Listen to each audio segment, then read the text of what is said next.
شكرا لقواتنا المسلحة، شكرا لجيشنا الباسل، شكرا لكل أفراد الجيش العراقي. هذا الجيش البطل المعروف بشجاعته وإقدامه على مدى التاريخ. شكرا لشهدائنا الأبطال الذين قدموا دماءهم ورووا بها أرض هذا الوطن الغالي. الرحمة لأرواحكم، ولكم الذكر الطيب دائما وأبدا. شكرا لكم وأنتم تقدمون للوطن وللشعب هذه الهدية الرائعة.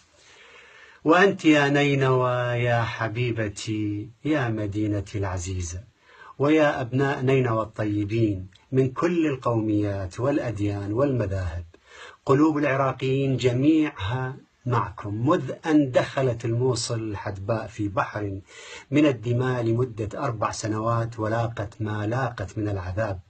شكرا لكل العراقيين الذين توحدوا وتعاونوا على صنع هذا الانتصار الرائع وألحقوا الهزيمة بقوى الشر والظلام وأعداء الحياة.